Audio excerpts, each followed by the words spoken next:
Alright, so you're in a classroom, you've done all your homework the night before, you found this really great website, prepared a lesson, you opened it up on your smartboard, and blocked. What do you do about this? There's always these blocks in place, and I know it's supposed to keep the kids safe, but it does more to block instruction. YouTube, for example, so much good educational content, completely blocked teachers and students. Am I supposed to allow to download at home and bring it in, or is that against the user agreement? What are we supposed to do with all this blocked content? It's constantly the big blocked window. So, what are we supposed to do with our kids? How do we teach them to be discerning consumers of multimedia if we never show them any alternate points of view? Blogs, blocked. Newsgroups, blocked. RSS, don't even think about it. And don't even get me started on social networking sites. Those will never be unblocked.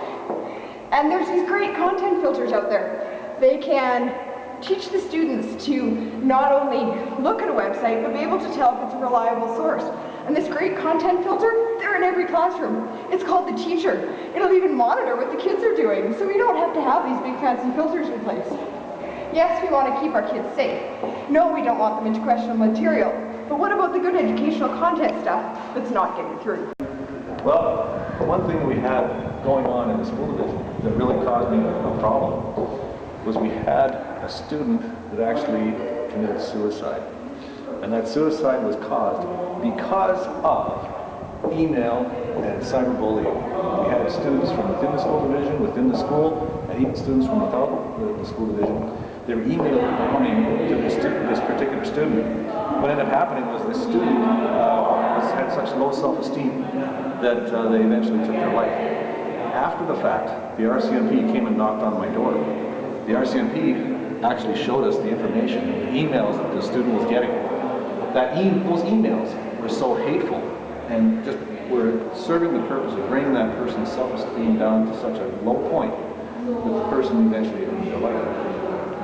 As a result of that, the principal of the school turned around and told me, we have to stop this now.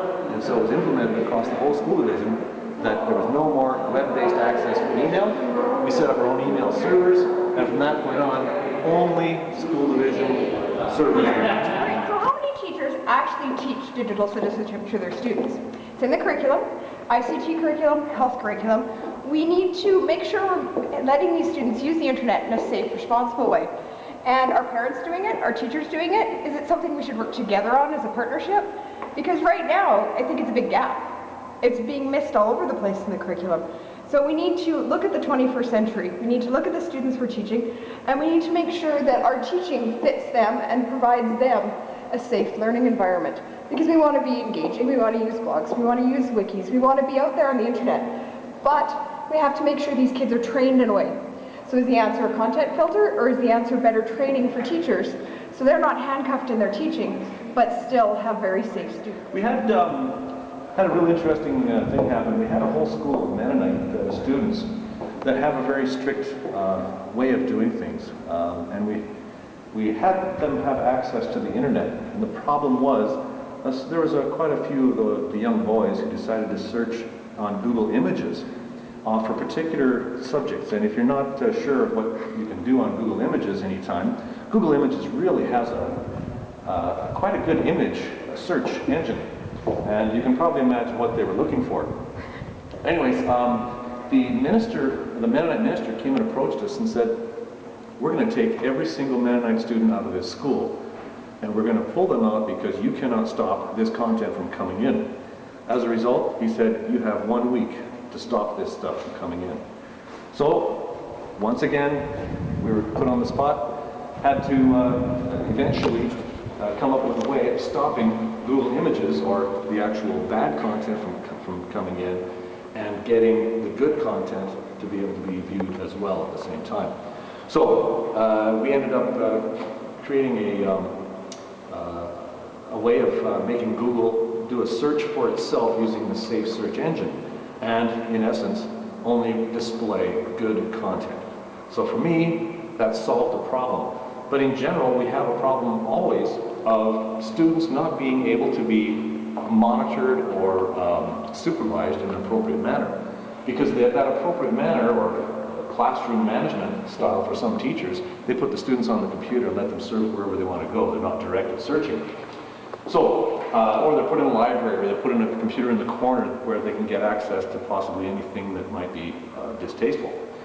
So we applied a technology solution to a human problem. That technology solution was to be a content filter, and that content filter would ensure that there would not be bad content coming in. A second point to this is we have actually had staff members that have actually been fired because of their inappropriate use of the internet. The inappropriate use of the internet resulted in pornography, of course, and that pornography really, the person was addicted to pornography, and they were warned on numerous occasions, and eventually they were let go. But as a result of them being let go, I was brought up in front of the school board and asked why this person was actually let go. The school board, when I told them the reasons why, they said, we do not want this ever happening again for any teacher in the whole school division. We want to do this to protect the teachers, and as a result, they said, put in the content filtering in place.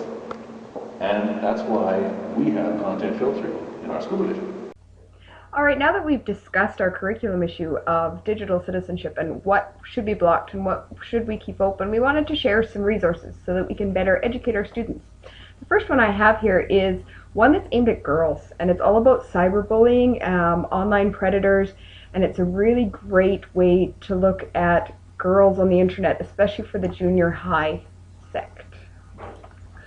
Our second one today is CTAP Region 4, which is basically a site that is an information site for parents, for students, for administrators, teachers, that deals with basically cyber predator problem and how you can actually avoid that. The third site we have, and this one's really aimed at primary, and it's called the Smart Crew, and it's got some really great videos to show young kids about being smart and safe online. Really great for a K-3 atmosphere. Another one that's aimed at young kids is NetSmart's Kids, and this is a great website because it's completely self-contained. Once you go here, the kids actually can't accidentally click out into the open internet. It's got great games. It's got great activities for teaching them, okay, don't click on the contest banners. You're not actually winning anything, and it shows how to be safe online, which is really great for kids. Our last one is NetTrekker, and this particular site provides a safe environment for schools and for students and for teachers to be able to direct the students to educationally safe sites and give them all the information they need in an educationally safe manner.